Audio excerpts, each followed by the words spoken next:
everyone, welcome to tonight's MHTV.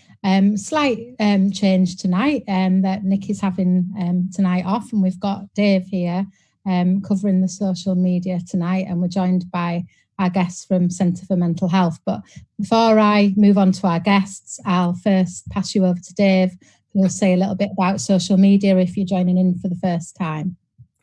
Hi everyone, I'm Dave Munday. I am here. I'm just doing two things at the moment. I've got one computer up here, which is the Zoom that I'm talking on, and then the other computer down here, which is the production computer, and I'm checking that when I talk, it's got a line going up and down. It has, so it should be working fine.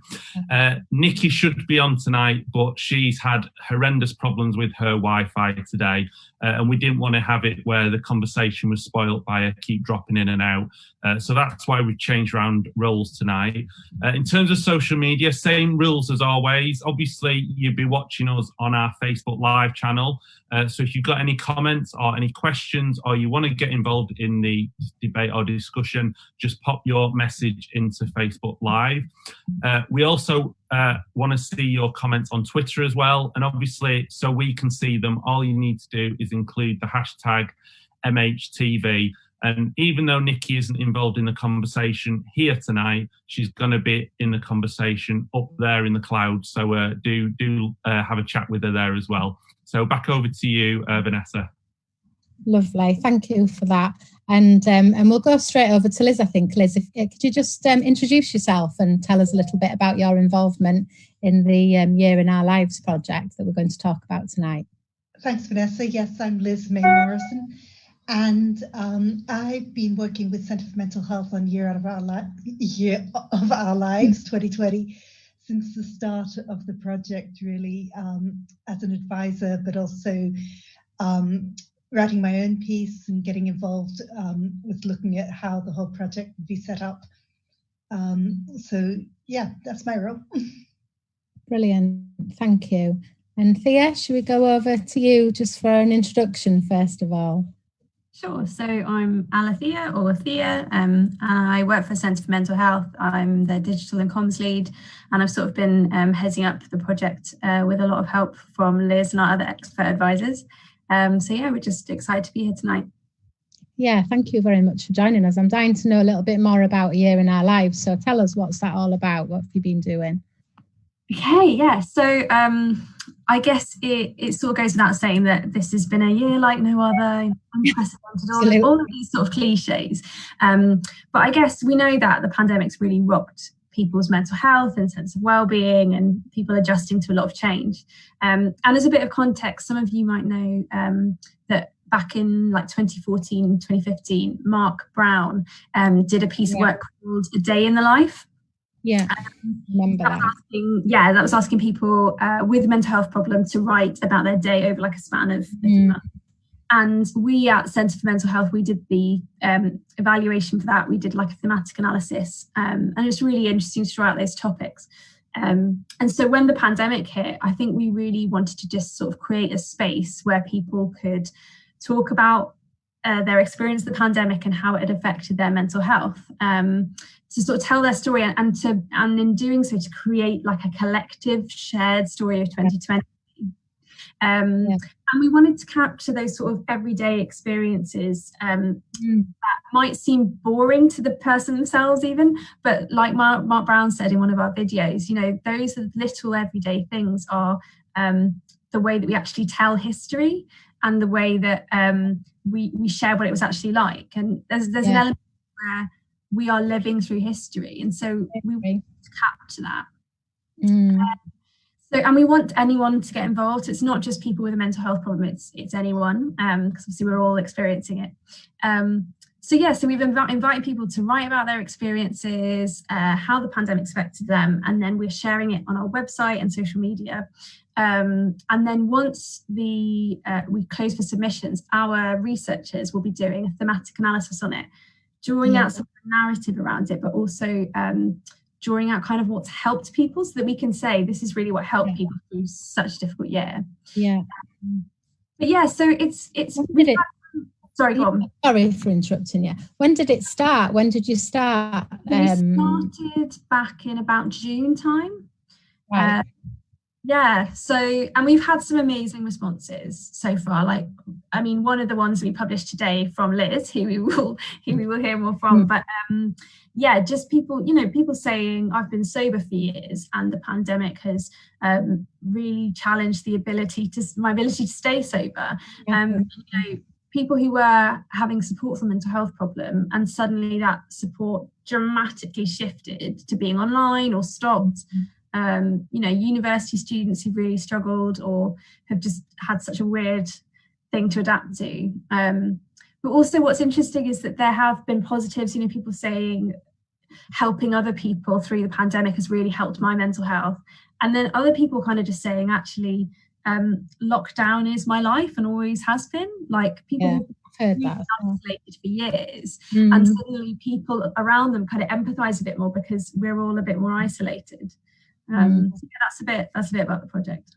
Yeah, that's great. So is it all ages that can join in? All ages. We have had young people right through to kind of people in their 70s, 80s so far. Yeah, sounds brilliant. And how do people, if people want to join in who are watching tonight, what do they need to do? So I think we'll be sharing the link. Hopefully, it's on our website, A Year in Our Lives. It's Centre for Mental Health's website, and it's called A Year in Our Lives. And essentially, people can write. They can do poetry, they can do prose, they can write whatever they want, write in bullet points if you want to. Then we'll be analysing it. I love as well that it's kind of open to everyone, that you've not kind of focused on people narrowly with mental health difficulties, because the pandemic's going to affect all of us in terms of all our mental health in one way or another. Of course, some people more than others, but it seems a great decision to kind of look at everybody across the spectrum. Yeah.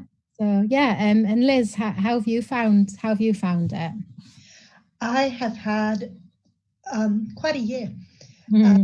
Even if the pandemic hadn't been happening, it would have been a fairly rocky year. So combining it all with the pandemic, my family are all in Australia, or most of my family are in Australia, and my uncle died from cancer. So it probably came back about the same time as the pandemic began. He was dead within about a month. So that was pretty intense, and I was very close to him. So I write about that and the Zoom funeral, which was just awful. And actually, a lot of people have written about Zoom funerals, have they? And how hard it is to be separated and not to be there. And my father has been very ill in Australia as well. And normally I would be going back, and we'd been thinking of going for this Christmas. And now, of course, I don't know when I'll be able to go. I was furloughed on day one of furlough, and at the same time was told my job was at risk of redundancy. So it was pretty difficult going into it. I then maybe had COVID. The COVID clinic said I had suspected COVID, but so I was sick. And that was obviously stressful. It was quite frightening because it was near the beginning and you didn't really know what was going to happen next. So there was a lot of different things that sort of added up. I didn't write about it. My dog also had a stroke the first weekend of lockdown. And he's our baby. So there were just a load of things that just kept coming at me all at once. And even if it wasn't for a pandemic, if I hadn't been isolated, if I hadn't been away from family, it would have been a tough year. But with everything together, it really did get quite tough at times. My mental health support was all over the phone. My usual psychiatrist was redeployed to work in a home treatment team, I think. So I had a chat with someone I'd never met over the phone as well. Yeah. And again, that's something we've seen a lot of people writing about. Either their regular support or their face-to-face support, and it's not the same. No, well, even I've spoken to people who've seen practitioners, who've obviously been sat at the other side of the room in a mask or protective gear. And, in terms of being able to talk to somebody properly in that context and, see someone's facial expressions and things, it's difficult, isn't it? At the best of times, never mind if you're feeling unwell as well on top of that. Yeah, I think it's one of the things I mentioned when I was at the COVID clinic and I was looking at their eyes, because that's all you could see of these people was their eyes. So you were looking for reassurance. And it's something I found really weird, which I didn't say, wearing masks, which I don't particularly mind. And I make masks by the dozen now for something to do. But you smile, but nobody sees you smiling. That's right. Exactly. So, you know, your instinct is to smile at someone as you pass them. And then you think, well, they don't know I'm smiling at them. And I think that's one of the big losses. A lot of people have written about the loss of human connection and touch. A lot of people have written about touch. But for me, I think a lot of it is actually just seeing someone smile, as well as the touch, or just the little hellos, the banter, the little things that are a big loss. And I think for our mental health, a lot of people saying that's had a big impact on them. What kind of positive things have come out of it, if any? Well, I think a lot of people have found a resilience they didn't know they had. And certainly for me, that was something that I probably didn't realize until I was writing it. And I found writing very difficult to actually get going and to do it, but then very positive. And I'm a writer, so my piece should actually have been a lot better than it was. But I just wanted to get it out and just say it. And I think that's one of the really important things to say about this project. It's not about finesse. It's about getting it out and saying it. And actually the process of doing that was really positive for me, because I thought, well, actually, I'm still here. I'm still going. There are positives. I think a lot of people have found making connections electronically a really big thing. I know for our family, we live, half of us are in the UK and half in Australia, and we're not very good at keeping up with each other, and have probably all been in the same room twice in the last 20 years. So now we have family Zooms, and that's a huge thing, because we're coming together, we're WhatsApping in a way we never did before. Yes, that's being really positive. Yeah, that's great. Yeah. And I think there's a few people have mentioned that with work teams as well, that they're now getting support from their work teams. Certainly it's something that for me has been fantastic, is coming together on WhatsApp, having a joke, and people saying they're getting a lot of personal support from colleagues, which they may not have expected. Yeah, so that's good. Anything, Thea, that you want to add to that? I think, just to say, firstly, as Liz said, it really isn't about how well you write. You know, this is a writing project, and we love, you know, reading people's stories, but it's not about kind of, does this sound amazing? It's just telling your story, and it's like only you can tell your story. Just encouraging people to get involved. And I think the other thing to say is we can testify ourselves, both of us and lots of our organisation and people who are involved in day in the life and all of that, the value of writing about your experience. And maybe it sounds weird to some people, but actually there's something often really cathartic about it and very therapeutic, and it helps you sometimes to come to terms with stuff. And so I think I'm really excited about this project, because I see it as not only something that's really interesting for us to read about and to learn from, but also just for the people writing as a reflective process. Yeah, and like you say, interesting now for people to get involved in, you know, therapeutically and in terms of catharsis, but also interesting as a social document for us to look back on historically and understand kind of what the experience was like for people, well, for all of us basically. So yeah, it sounds amazing.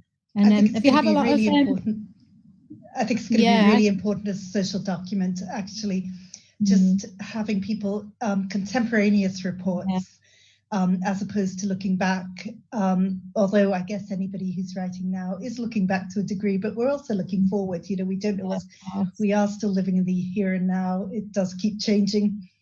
So it's fascinating to read people's accounts. It's absolutely fascinating. Yeah, I bet it is. And Dave, anything from social media or questions from yourself at this point?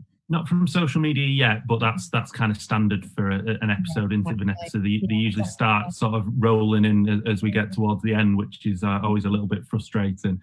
But I think just in terms of listening to you speak, I think, you know, there is that bit into it about how writing can help. But have you kind of had anyone that's found it's been an unpleasant experience kind of writing about it? And does that kind of influence the content that they've provided, and kind of any comments after that they wish they hadn't been involved in it, for example? I've got to say I don't know, in that we've got limited interaction with the people writing. I think we've maybe had one where I think someone did find it, they were getting frustrated with IT issues at their end, and I think they kind of voiced that frustration in their piece. But no, I think on the whole, I think I have to, from what I've seen so far on the whole, I think it does seem to be quite a positive experience for people. I'm honestly not just saying that, but that people kind of are coming to the end of their piece with sort of a hopeful note. And actually, I'd say that there's quite a lot of them. They do end quite hopefully, even though some of the content has sometimes been quite bleak. I think there's something about writing that kind of makes you, again, as I say, like reflect and then go, maybe things are going to be different. You know, Sorry, Liz. Yeah, I think that's very true, that people are coming to it. And we've had some which are just one sentence, and someone's just said the one thing they want to say, and that's absolutely fine as well. But I think there are some commonalities with people sort of, I think, writing about these awful things that have happened and these awful experiences they've been through, and maybe having recurrences of their mental health problems, taking up self-harm again, even though they don't want to, drinking again, even though they don't want to, or having to fight with an eating disorder. But then at the end, finding that resilience. And it's certainly something I was surprised by when I found myself writing that ending part, because I sort of thought halfway through, oh, this is all a bit gloomy. And thought, well, what are the upsides? And I said, oh, I made banana bread. Didn't we all? And I did these things. But then I found it was more than just those little things. It was actually finding something in me that survived the pandemic. And I think that that's been common to a lot of people, finding that strength. And maybe it takes writing it down. It takes reflecting, and it takes looking back on it to find that there are some positives in it all. I think the other thing that went through my mind as you've been talking is kind of the bit about, it'd be fascinating really, wouldn't it? It depends on which day of the year that you wrote it, could influence so dramatically about the kind of the output that you would give. And I've not had the chance to read yours completely, Liz, but I did notice that you kind of made a comment about the Eat Out to Help Out scheme. And that made me think about, you know, summer when the weather was nice. You know, it felt like you were getting little bits of normality back, you know, whereas, my family, I've got my partner and 3 children. We kind of not really done anything normal, it felt, for 3 or 4 months. And then we just started to do those little things, and it felt so glorious that you had those opportunities. And then obviously then going back into lockdown and kind of feeling like, well, you know, when will that happen again? I think the other thing that kind of rings in my head with that as well is the kind of the announcements over the last few days of vaccination, you know, the trials and how successful they currently are. And it made me laugh kind of seeing some people say, you know, don't get too excited because, you know, we're only at stage 3 and we need a little bit more work and, you know, we're not sure yet. And I just wanted to kind of like phone them up and say, just shut up. Just let me be excited for a few days because I need this excitement. And I think, you know, it would be that bit, wouldn't it, about how you could be so different, even in yourself, how you write these different pieces. So I suppose, is there any kind of encouragement to do more than one, to kind of maybe, you know, reflect on, you know, either a positive piece that you wrote or a negative piece and come back to it? Yeah. I think I can totally see the value in that. I think our decision at the beginning was we really want it to be one piece per person, simply because when our researchers do their analysis, obviously it could be really skewed if you've got one person that wrote 5 pieces and one person that wrote 1. And so we wanted to get that kind of breadth of a snapshot across society. But I think at the same time, whilst it doesn't allow people to do that, there is some value in the fact that this project has been running since June. Initially, we were going to close in January, and I think now we're probably looking more at March, because obviously, you know, I think there's probably a bit of naivety that 2021 would sort of signal something new, and it's very clear that January the 1st is not going to be the end of the pandemic. So, you know, there's a beauty in that some people who wrote, say, back in June will have a very different story potentially to tell to those writing in January 21. And so, yeah, I think something that the researchers will be looking at is studying those differences in themes across time. So that should be really interesting. And obviously the seasonal variation, as Dave kind of alluded to, because people's experience of dealing with isolation in June, when you can still kind of go outside, compared to people writing in January when it's freezing cold and dark and, you know, stuck inside, will be very different, presumably, assuming that we're still in lockdown, of course. Who knows? So that's difficulty, isn't it? And have you, because obviously Centre for Mental Health do great work around inequality and raising issues. So I'm assuming that's kind of an angle that you'll be looking at in terms of the analysis. Has there been quite a mixed demographic, you know, the people who've actually got involved? Have you found that? Or have you found that, you know, I guess perhaps the more privileged end of the spectrum, people who are more confident in writing, which goes back to our early point of being more likely to participate? And I guess, you know, what's the ethnicity mix and so on? I know you haven't analysed it yet, but you're starting to get a sense of, you know, whether it is quite a representative demographic or whether it's particular people who are participating at the moment.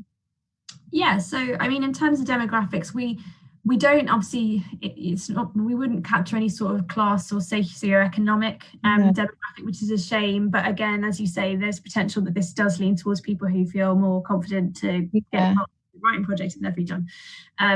But in terms of age, as I mentioned, it has been very broadly across the board, which has been great. And we're really keen to get more students, but also more school children involved. Yeah. So, because we just think this would be such a useful exercise for kids in the classroom, trying to make sense of this, but also practicing the writing. So we're really keen to do that.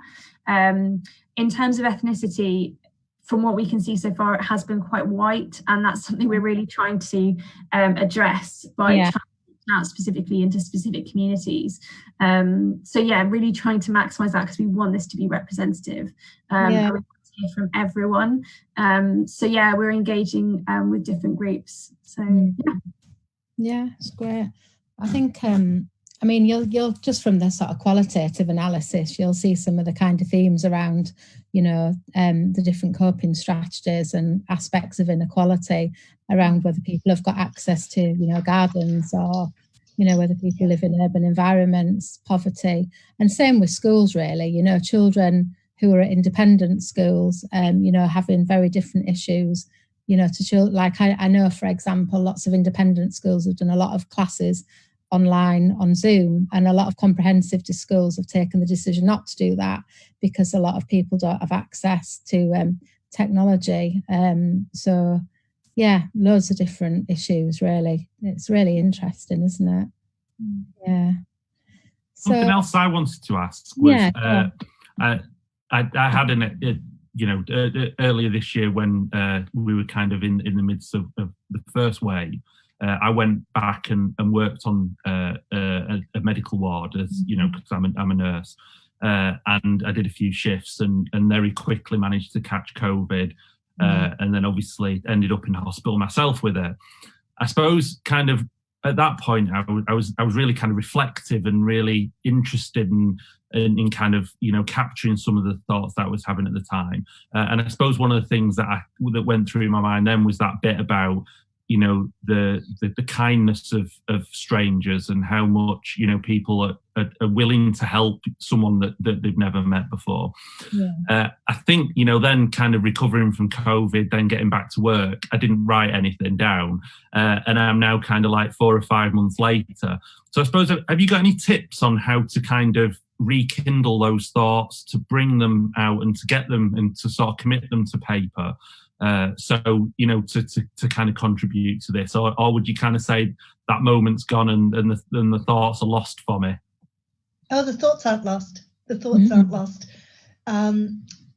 I work a lot in dementia, and one of the ways people remember is their emotional memory can be much stronger than the factual memory.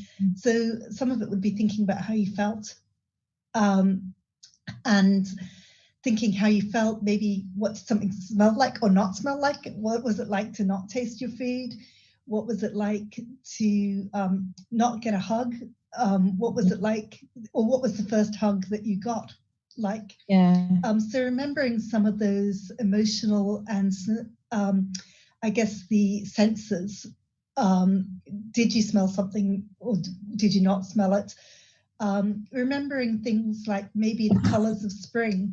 I mean, one thing that's very real for me is the tree outside my window where I work in the garden, and I look out at that, and it went from no leaves to green shoots of hope, such as they were at the time, all the way around to now there's a few last tenacious golden leaves. But looking at those sorts of cycles, there's things that were there for you at different times, whether it was a blossom coming out or the sunshine and sitting in a garden or a park, or whether it was queuing at a shop, lest we all forget the queuing at the shops, the endless hunt for toilet paper, which is back on in Australia now. You know, there's things of, there was somebody who wrote that they couldn't get an online shop and they were sick, so they were eating 4-year-old tins of pilchards, and they'd never been so tasty. And those little moments like that, just sometimes thinking back to one of those things that may seem totally obscure, but actually tells you so much, that people were actually going into their cupboards and finding the old tins that have sat there for so long and appreciating them. So there's just thinking back to little moments rather than trying to get everything. Just thinking back to those little things, and nobody will get everything in 2,000 words. It's about 2,000 words that you can write. Right. And that's a lot, isn't it? It's a lot, and it's not. Yeah. It's a huge amount, and it's not much at all, because you can't fit a whole year into 2,000 words very easily. But what you can fit are snapshots and moments and feelings and what mattered. There's no minimum. So you don't have to write 2,000 words. No, you can write, you know, a lot of people, or not a lot, but a few people have written one sentence. Some people have sent in a poem. Some people have just written, you know, we haven't had anybody write bullet points yet, but I think if you can't get started, then bullet points are a fantastic way to get started. So people, just to be 100% clear in my head, people are writing about a snapshot of their life this year, so they're not focusing on a particular day, like obviously the Day in the Life project, but they're focusing on their experiences during the pandemic. And some people will focus very broadly and just say, I've had a lot of anxiety, my panic attacks are back, and that might be what they say. And other people will go into a much more of a narrative approach. So some people look at one thing and maybe look at their mental health or mental health services. Other people will look at, you know, I guess everybody has a skew to what has been the biggest impact for them. Yeah, absolutely. Yeah. And if people want to write about one specific day, that's also great, because that will be picked up, because we'll be able to see the date that they wrote that and kind of what was going on there, and that will have some context. But yeah, it's broad. it is a broad ask. It's kind of a blank canvas to some degree. It'd be really good to see it being kind of connected into the mental health agenda afterwards, wouldn't it? Because I think that's the thing, the sort of mental health pandemic is sort of happening now and into the future. Like, you know, you mentioned about the COVID funerals, you know, people's bereavements that are going to be, you know, completely different to what they would be normally, given that, you know, relatives haven't had a chance to say goodbye to each other, or, you know, saying goodbye to each other over FaceTime, and, you know, not seeing relatives for months. So I think, you know, those things we'll only see how people are kind of coping and dealing with those things further down the line. And I think as well, don't you, it's that there's a sense of fight or flight about this, that we're all coping with it while it's happening. And when it's over, will that be when we'll all go, oh God, thank God for that? But that's kind of when everyone will be exhausted and it'll hit people. I think it'd be interesting as well to see the second and probably, I think, the third lockdown and the impact that has on people and how that's different with how people cope. I mean, I write quite a lot about my fear around the second lockdown of the gym shutting. And we've been very fortunate in Northern Ireland, and I know some parts of England are the same, where for people's mental health and physical health, but one of the big factors here was mental health, they kept gyms open, but they stopped classes. And for me, that meant a real loss of human interaction, because it's quite different to go and just work out than it is to go and do a class with other people and have the crack, as we would say. So I think seeing what the impacts are for people's mental health, where it's been taken into account and where it hasn't been taken into account already in the changes that have been made. I mean, I know they have tried to not just cut off funerals completely this time around like they did at the beginning. I think some lessons have been learned already on the impact on mental health, but whether they will continue to be learned, whether people will continue to get more consideration and support remains to be seen. And I hope that this might be a way of actually being able to demonstrate what mattered to people and what affected their mental health afterwards. And that's why I think it's so important. I think it's important in lots of ways, but especially and people who've never had a mental health problem, wanting people who don't have mental health problems to come in, because it affects all of our emotional well-being. Everybody's well-being is affected by this. And I think there was somebody who wrote very movingly that COVID there's no health without mental health, for that great World Health Organization saying. And they were saying, what's the point of us staying physically healthy if we're not mentally healthy? Yeah. And it was quite a moving piece. And I thought, it does have to be remembered that this is also a mental health pandemic, really. That's the thing for me, really, because you hear a lot of people saying, I can't go and visit my relative because obviously it's so physically risky. And you think, I totally understand that. But at the same time, that relative who's not seen anybody for months, actually, that's really risky as well, because, from a mental health point of view, the links with, suicide and, as we've talked about, addictions of mental health problems, they can be as fatal as, COVID can. So it's difficult. I don't really feel that there has been parity. I don't know what you think, but from my point of view, I feel like the focus has definitely been on the sort of physical impact of COVID, and there hasn't been enough talked about, apart from people within the mental health community, about actually this is a mental health pandemic as well, and we need to think about how we support people who are isolated, rather than thinking about how we keep people away from each other because of the physical risk. Yeah. I think there's going to be a real shock when they realise that it's not just on paper, that there's going to be huge demand on mental health services. I mean, Centre for Mental Health has written some reports showing what the need is going to be, and Thea could speak to them better than me, but it really is going to be quite stark, I think. And if things aren't put in place now to support people with their mental health, then I really do wonder where we're going to be when we come out of it.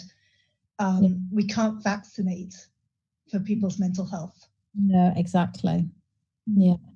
Yeah, because I think, our current forecast, which is, based on our analysis and also work with NHS trusts, is possibly up to 10 million people struggling with their mental health as a result of the pandemic. And I mean, it's really scary and it's really shocking. And I think you're right. We understand totally why there has been a focus on the physical aspect of the physical health pandemic, but the mental health implications could be absolutely huge and are likely to be huge. And we're seeing it already now, really. We're seeing the stories already coming out, the impact of unemployment, the impact of families being separated, of isolation, of struggling to access services. And it goes without saying, we need the government to act now and act, take concerted action, because it is possible to stem some of that tide if we do act. But it's deeply worrying. Yeah. Have you had any contributions from mental health workers, people working in mental health? It's quite interesting to capture, wouldn't it? Yes, I think we have. I mean, Liz can confirm this as well, but I'm fairly sure I've read at least one that said specifically, I work in a mental health service, and also someone working in a care home. Yes, the care home one was very moving. So I would be very interested to see more people working in mental health coming through, because I think the strains on frontline workers in the mental health sector are just as great as those in the physical health sector. And they're still at risk of COVID themselves. There's still all of the factors that are there for other people, and yet the burden is so great, and their workload just is ever expanding, and they're much less able to help because they can't see people face to face. I know for my key worker, it's quite frustrating at times that she feels like she's on the phone as well. And she can't assess how somebody really is as well as she could face to face. And I think we forget that people who work in mental health have mental health, and it's how to keep them safe as well, how to support them.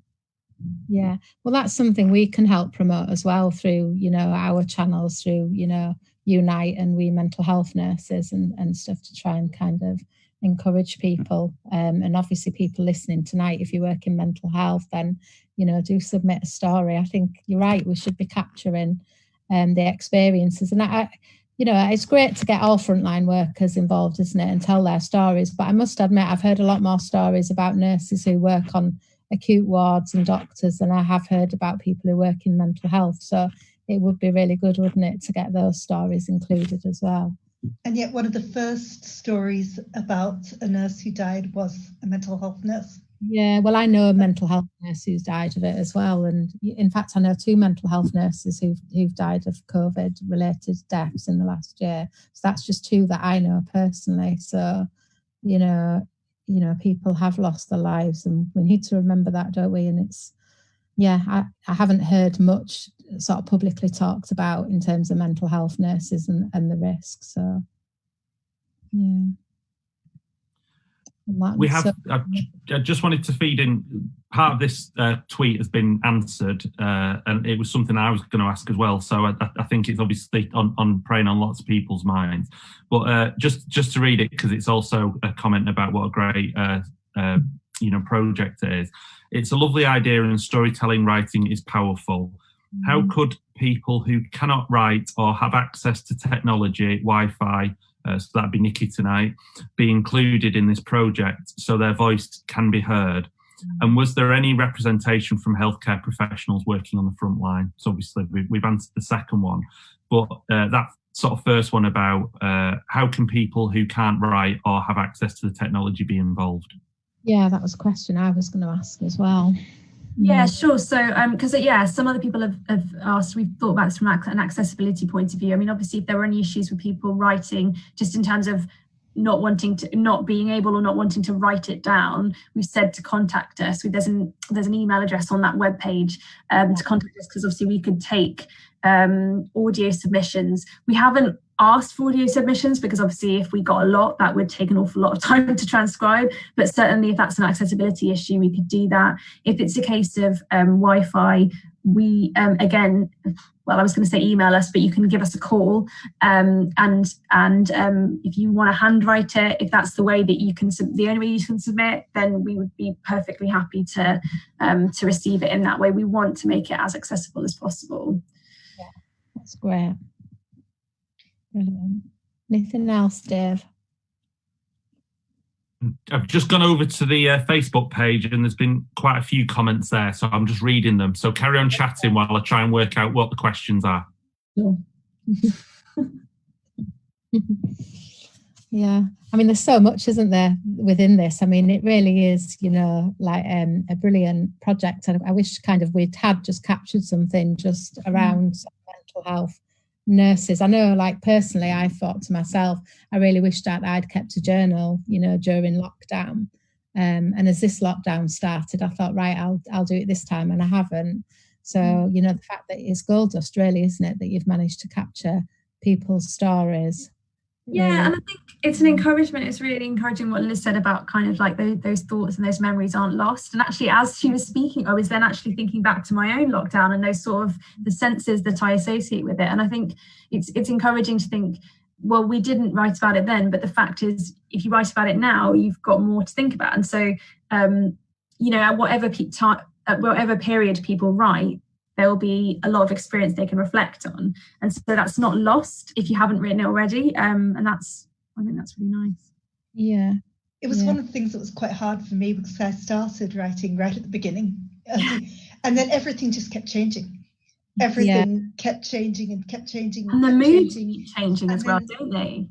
That's when I decided I just had to write it, not edit it properly, not spend a lot of time on it, because everything would have changed again by the time that I'd actually spent any more time on it.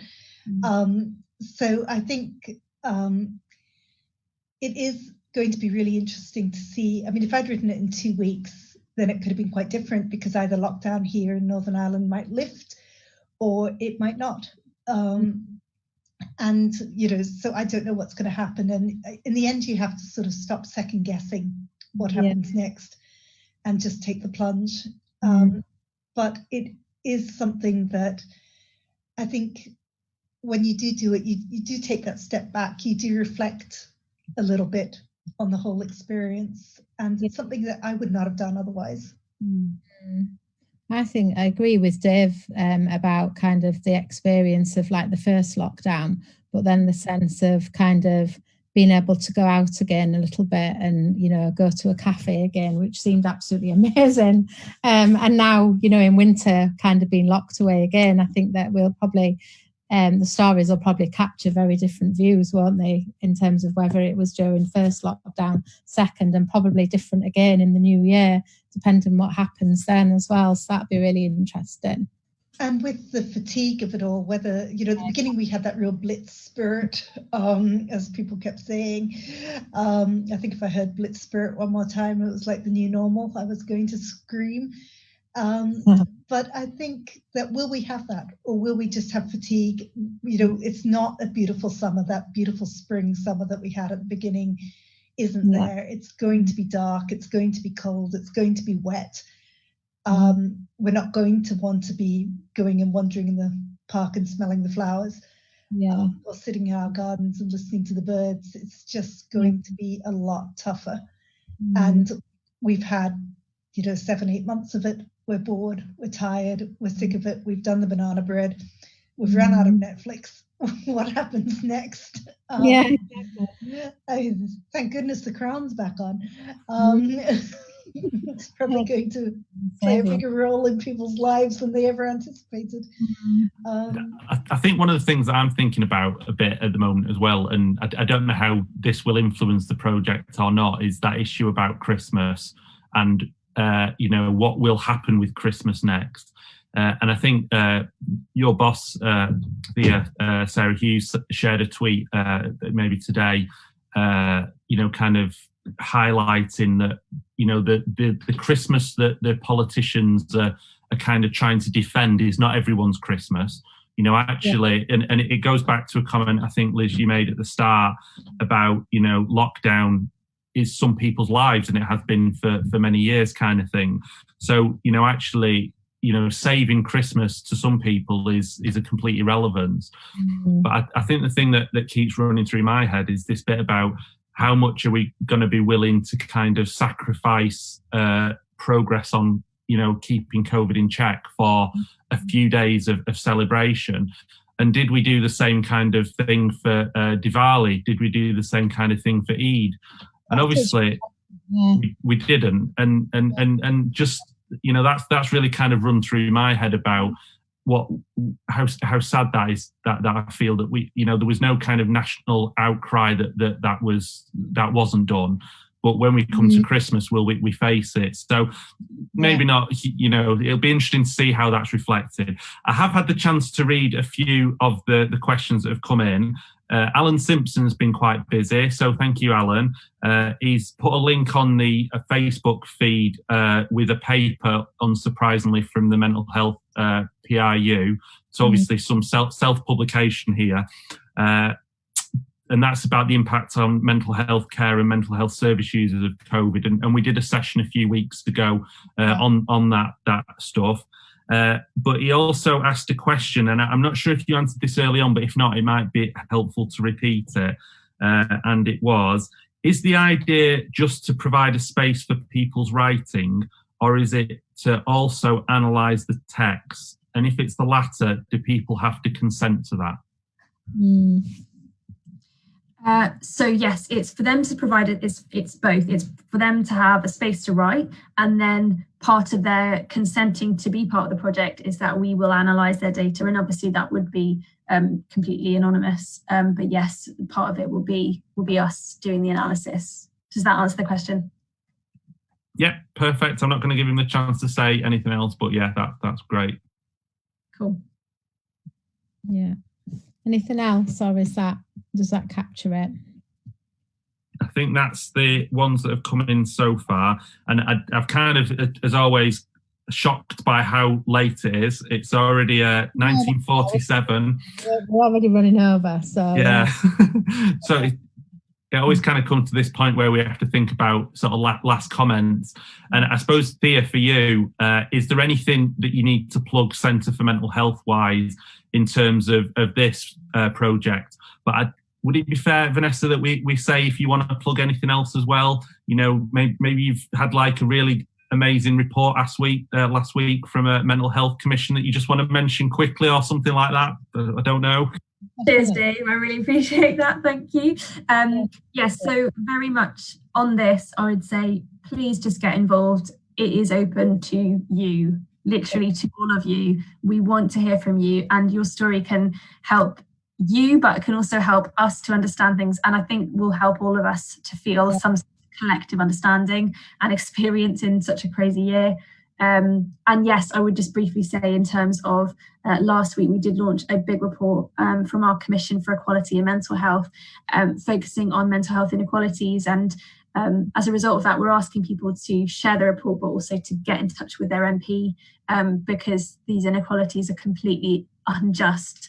And we're just not willing to live with them anymore. And so we're calling for change.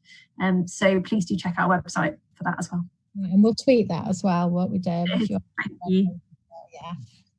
Great. Yeah, Nikki, that's a message to you. Put the link out there. Yeah, get it out. We'll do it in a few days. And Liz, any last comments from yourself? Anything? Yeah, I would say what Thea said, get involved. One thing we haven't said, I think, is you don't have to put your name on it. You do need to put your name in to give consent, but that can be completely confidential. Yeah. And you can write anonymously or under a different name, or whatever you want to do. So, you know, it's not like you have to put yourself on the line to people you know. Use it as an opportunity. Enjoy it. Enjoy the process, but do it because I found it really helpful. And I know looking through other people's submissions, they have as well. So I really would encourage people to get involved. Yeah, that's great. Thank you. And Dave, any final comments from you before I wrap up for tonight? I'd just say, Liz, thanks for your advice on how I can put my kind of thoughts to commit them to paper. And just as you're speaking, you know, obviously you've got a skill there because, you know, you're talking about that, you know, remembering tastes and things. And one of the big things for me, and maybe this shows my kind of COVID privilege, you know, recovery. One of the big things for me was how Vimto didn't taste like Vimto anymore. And that was so distressing because I do love a nice drink of Vimto.